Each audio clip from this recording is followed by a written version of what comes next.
Buenos días, Mónica. Buenos días a quienes nos escuchan a través de la señal de Diblu esta mañana. Efectivamente, todavía estoy en Quito.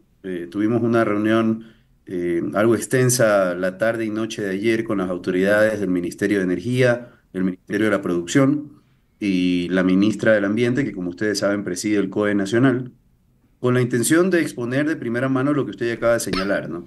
Digamos, no es que el sector privado no está dispuesto, como lo ha venido haciendo, a poner su parte en lo que respecta al ahorro de energía. Hay una situación real, que creo que la ciudadanía vale que la conozca, aun cuando las autoridades han ofrecido hacer esa misma explicación que nos han hecho en estos últimos días. ¿Cuál es la El- explicación? ¿Qué pasó ayer en Ujú, esa reunión, ujú, José Antonio? ujú, Porque hasta ujú. ahora lo que se escuchó fue a los dirigentes gremiales, a María Paz Hervis, pero al gobierno no Ujú. hemos escuchado cuál es la versión oficial a raíz de la reunión que tuvieron ayer. ¿Qué pasó en esa reunión? Y si hay alguna decisión que beneficie o cambie el panorama en estos momentos. Sí, bueno, primero comprender que se trata de una situación de carácter climatológico que no podemos controlar. Es decir, si uno revisa la estadística de las últimas 3 décadas, ¿no? El estiaje no estaba previsto que se anticipe 3 meses como acaba de suceder al mes de julio, ¿no? Que empezamos a dejar de tener lluvias en las zonas donde están presentes las obras de generación hidroeléctrica. Entonces, 90 días de estiaje, usted lo que le dan como resultado es que para la última semana de septiembre ya estamos en una total sequía, no, que no permite la recuperación de los embalses y que por el contrario hemos estado consumiendo embalses cuando, cuando normalmente no sucede en esta época.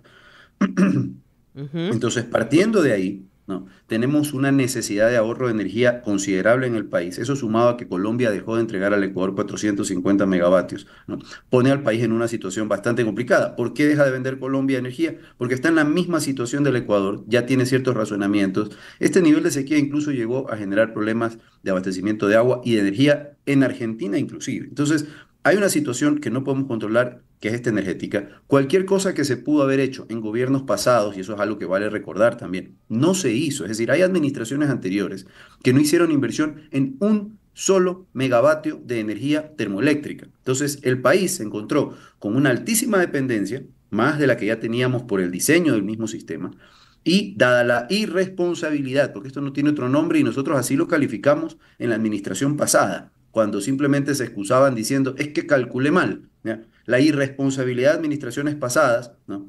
Que hoy se escudan diciendo es que no se puede hacer, es que la tarifa energética primero hay que revisarla antes de hacer las inversiones. ¿Y por qué esta administración sí está recuperando megavatios para tratar de salir del problema? O sea, porque ellos sí pueden y las administraciones pasadas no pudieron. Pero bueno, tenemos un problema técnico, ¿no? Que no se puede contrarrestar sino con ahorro energético.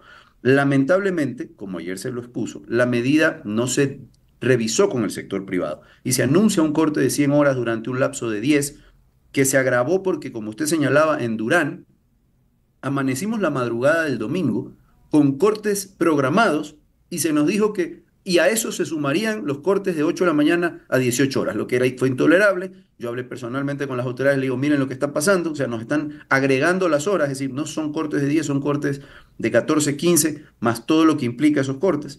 Entonces se expuso toda esa situación ayer.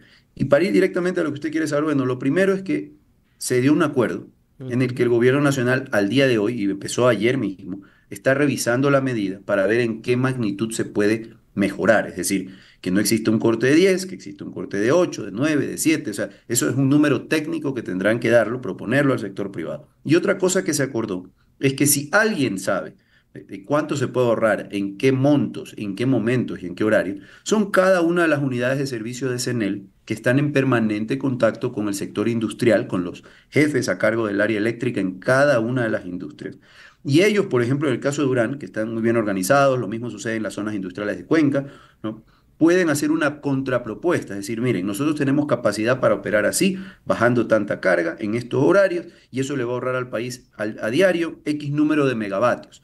Y haciendo ese ejercicio es más amigable que desde un escritorio se disponga simplemente baje el switch, porque hay que agregar algo para concluir esta primera parte, que lamentablemente lo detectamos con las autoridades. Mientras áreas industriales, polos industriales plenamente identificados en Cuenca, en Durán, como usted bien señalaba, ¿no? De manera muy disciplinada han seguido los cortes. Hay otras zonas industriales que lamentablemente por encontrarse cercanas o dentro de áreas urbanas no han respetado los cortes.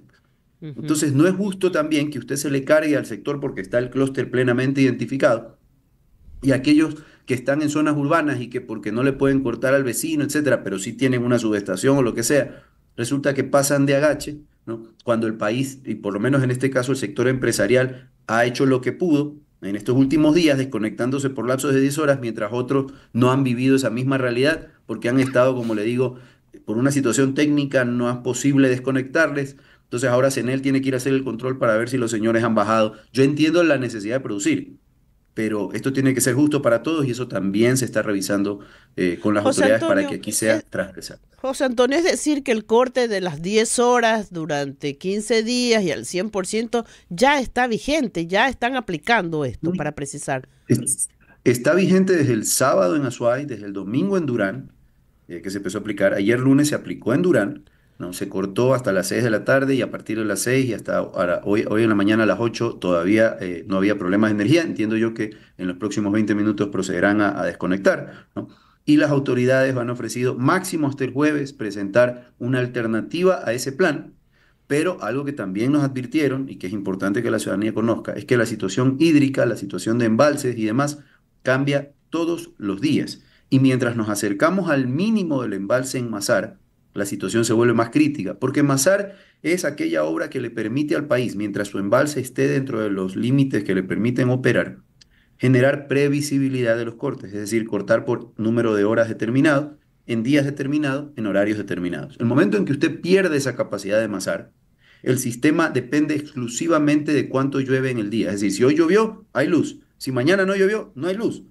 Es así de inmanejable la situación el momento en que perdemos ese embalse. Entonces eso también es algo que se está trabajando.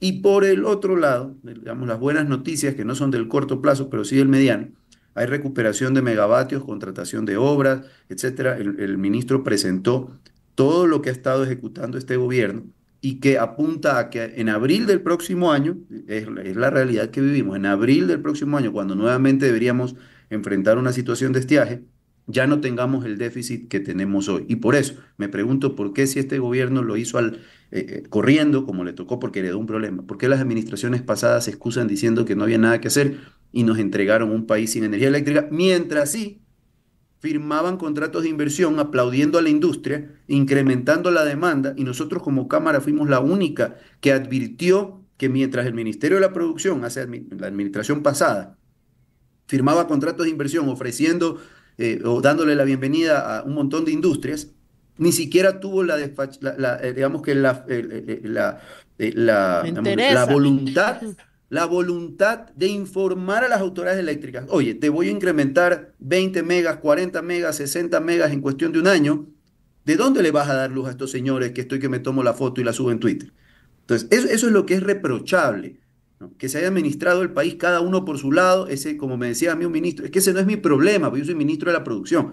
Eso es lo que no se puede tolerar, que en este país no haya existido ese diálogo y que hoy tenemos, versus lo que teníamos antes, digamos, un superávit energético, hoy hayamos pasado al déficit, que siempre estuvo supeditado a la situación climática. O sea, ningún país del mundo tiene un 72% de generación hidroeléctrica porque saben que hay un riesgo como el que estamos viviendo hoy, que es mínimo, es verdad. Pero resulta que nos jugó el número y estamos dentro de el percentil 10, es decir, el 10% de probabilidades de que el caso que estamos viviendo hoy suceda. Bueno, no sucedió. Y eso es lo que hay que corregir ya en el largo plazo, trayendo otro tipo de generación, que es lo que también se anunció se está haciendo por parte de esta administración. Estamos conversando con José Antonio Camposano de la Cámara Nacional de Acuacultura. José Antonio, entonces, ¿por qué se decide este corte de las 10 horas? ¿Cuánto es el ahorro en ese tiempo? Y lo que dices del aumento de la demanda de energía de la industria, ¿en cuánto subió en el último año? Porque siempre se señala a que la industria ha aumentado su demanda también y es uno de los problemas en el país. Hemos escuchado a algunos ministros. Claro, pero es que esos son los ministros que se escudan diciendo, es que el culpable es el sector industrial porque incrementó la demanda. Volvemos a lo mismo. Pero si su propio gobierno firmaba contratos de inversión y los celebraba, es que lo responsable es que usted como país diga, tenemos un incremento de demanda X, ¿no? Vamos a tener un salto en esa demanda porque el sector industrial está haciendo inversiones para generar más empleo que le hace falta a este país. Entonces el plan eléctrico debe seguir de la mano de ese crecimiento. Eso es lo que no se observó y se permitió que el parque eléctrico no solo se hagan las nuevas inversiones, y dice, bueno, es que José Antonio, nuevas inversiones son cientos de millones de dólares, pero es que ni siquiera se hizo mantenimiento a los equipos termoeléctricos que están en el país, o sea, irresponsablemente se dejó perder bienes de capital que estaban instalados en el Ecuador para generar energía, ¿no? Como diciendo, vea, ese no va a ser mi problema, ese problema no lo voy a tener yo, lo va a tener el que sigue, así que dejémoslo. Esa es la irresponsabilidad que nosotros criticamos como sector empresarial y que la hicimos conocer. Nosotros tuvimos que ir a pedir los contratos de inversión y enviarle a CENEL para decirle, vea CENEL, en su plan de inversiones, tome en consideración que, miren Durán cómo va a incrementar la demanda, porque estamos colocando nuevas o más, o ampliando las fábricas de producción de alimentos balanceados para camarón. Mire las líneas de Ujú. procesamiento de camarón que estamos ampliando. Y ellos se sorprendían, me dicen, señor Campuzano, usted lo que nos está diciendo es que aquí va a haber una demanda que no vamos a poder cubrir. Bueno, en el ejemplo de Durán, imagínense el resto del país que nunca recibió esa información. Eso por un lado.